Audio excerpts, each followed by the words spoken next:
Demonstrasi kontekstual Modul 1.4 Budaya Positif. Pada demonstrasi kontekstual kali ini, saya akan memaparkan praktik penerapan segitiga restitusi. Tapi sebelumnya, mari kita simak penjelasan tentang restitusi dan segitiga restitusi. Restitusi. Restitusi merupakan proses menciptakan kondisi bagi murid untuk memperbaiki kesalahannya sehingga memiliki motivasi intrinsik untuk mandiri dan bertanggung jawab berperilaku sesuai nilai-nilai kebajikan. Segitiga restitusi.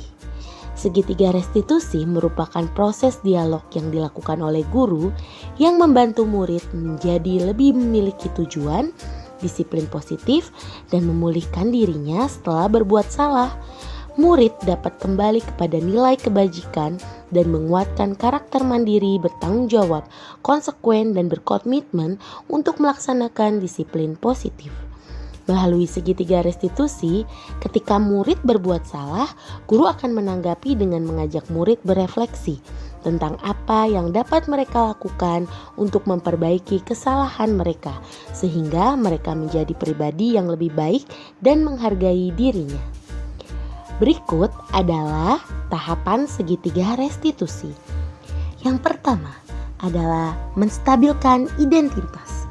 Bagaimana kita sebagai guru dapat mengubah identitas anak dari orang yang gagal karena melakukan kesalahan menjadi orang yang sukses. Pernyataan atau pertanyaan yang dapat diajukan adalah, setiap orang pasti pernah melakukan kesalahan. Kamu bukan satu-satunya yang pernah melakukan hal ini. Tahap kedua, validasi kebutuhan atau validasi kesalahan. Kalau kita memahami kebutuhan dasar, apa yang mendasari sebuah tindakan, kita akan bisa menemukan cara-cara yang paling efektif untuk memenuhi kebutuhan tersebut. Dengan memvalidasi tindakan yang salah dan mencari tahu kebutuhan peserta didik, maka kita akan lebih mudah untuk mengerti dan mengembalikan peserta didik kepada nilai-nilai kebajikan. Dapat dengan pernyataan, kamu tentu punya alasan mengapa melakukan ini. Adakah cara yang lebih efektif untuk mendapatkan apa yang kamu inginkan? Menanyakan keyakinan adalah tahap ketiga. Setelah melakukan langkah 1 dan 2, maka anak akan siap untuk dihubungkan dengan nilai-nilai yang dia percaya. Dan mereka akan kembali menjadi orang yang diinginkan atau kembali kepada nilai-nilai kebajikan. Dengan pernyataan atau pertanyaan, keyakinan kelas apa yang telah kita yakini? Kamu ingin menjadi orang seperti apa? Menstabilkan identitas, yaitu berdasarkan prinsip membuat kesalahan adalah bagian dari proses pembelajaran, menggeser identitas gagal ke identitas berhasil. Kemudian, validasi tindakan yang salah. Berdasarkan prinsip setiap perilaku berupaya memenuhi sebuah kebutuhan tertentu, guru akan bergeser dari pemikiran stimulus respon menjadi proaktif. Mengenali dan mengakui kebutuhan murid akan memperbaiki hubungan dengan murid. Tahap ketiga, menanyakan keyakinan. Murid akan diberi pertanyaan-pertanyaan bermakna untuk memunculkan motivasi secara intrinsik maupun mengaitkan keyakinan dengan ketidaknyakan salah dan menemukan solusi dari permasalahannya. Kasus 1. Seorang siswa kelas 3 yang bernama Alfian secara sengaja menarik meja yang sedang diduduki murid bernama Ageng ketika jam istirahat dan menyebabkan Ageng terluka. Berikut skenario kasus 1 tahap menstabilkan identitas. Skenario kasus 1 tahap validasi tindakan yang salah. Skenario kasus 1 tahap menanyakan keyakinan. Mari kita simak video demonstrasi segitiga restitusi kasus 1. Assalamualaikum, Bu. Waalaikumsalam. Silakan duduk, Alfian. Apakah Alfian tahu mengapa Ibu memanggil Alfian untuk menemui Ibu? Telah Alfian, Ibu memanggil Alfian karena Ibu ingin bertanya, apakah Alfian tahu penyebab Ageng terluka? Bu, jatuh dari meja. Apa benar Alfian yang menarik meja tersebut sehingga Ageng terjatuh pada saat jam istirahat? Ibu yakin kamu punya alasan di balik tindakanmu. Silakan ceritakan. Bu, saya kesal dengan Ageng. Dia duduk di meja sambil pasang tali sepatu. Saya merasa terganggu, jadi saya tarik mejanya. Begitu, terima kasih sudah mau menceritakan kejadian sebenarnya. Ibu yakin awalnya niatmu baik untuk mengingatkan Ageng yang kurang sopan duduk di meja dan mengganggu kenyamanan di kelas. Begitu bukan, Alfian? Iya, Bu. Tapi tindakan menarik meja yang Alfian lakukan dapat mencelakakan dan membahayakan orang lain seperti yang dialami Ageng.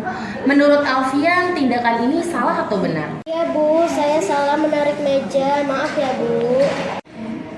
Terima kasih sudah mengakui kesalahan.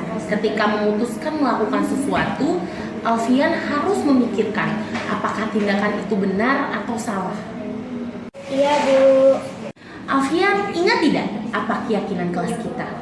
Adakah pilihan tindakan sesuai keyakinan kelas yang benar ketika kamu kesal kepada teman yang membuatmu tidak nyaman di kelas? Kelas kita yakin menjaga komunikasi, kenyamanan, dan keamanan bersama, Bu. Mungkin saya harus bicara yang baik kepada Ageng dan sampaikan ke Bu Guru ketidaknyamanannya. Alfian masih ingat keyakinan kelas kita dan sudah tahu apa yang harusnya Alfian lakukan. Temanmu Ageng terluka dan sedang dibawa ke klinik oleh Pak Bagus. Apa solusi menyelesaikan situasi ini, Alfian? Saya boleh ke sana, Bu, meminta maaf dan menemani Ageng? Boleh, terima kasih atas solusinya. Ibu temani ke sana dan silakan kamu utarakan juga permintaan maaf kepada orang tua Ageng di klinik. Apakah kamu bersedia berjanji tidak akan mengulanginya lagi? Bu, bersedia, saya berjanji. Terima kasih, Ibu percaya ya akan janji kamu, Alfian. Ayo, Ibu temani bertemu Ageng di klinik. Iya, Bu. Kasus 2. Seorang siswi kelas 3 yang bernama Putri sering datang terlambat sehingga banyak pelajaran yang tertinggal. Skenario kasus 2 menstabilkan identitas.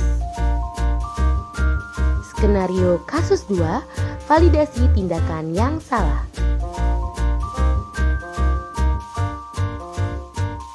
Skenario kasus 2 menanyakan keyakinan.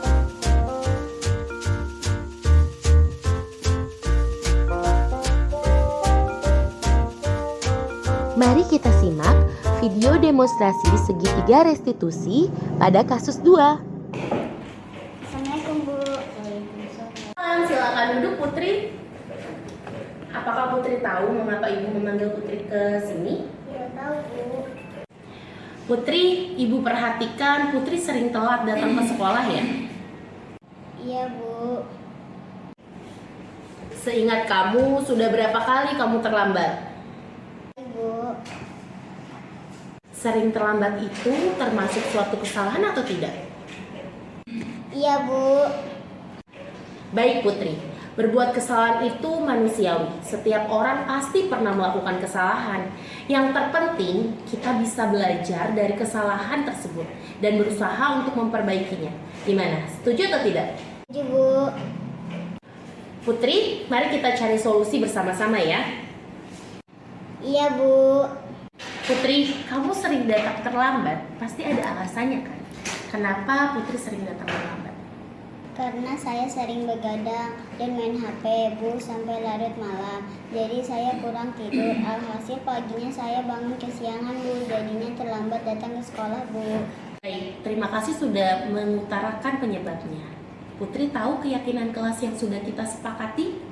Tahu, Bu. Kalau datang terlambat ke sekolah sesuai dengan keyakinan kelas kita tidak? Tidak, Bu.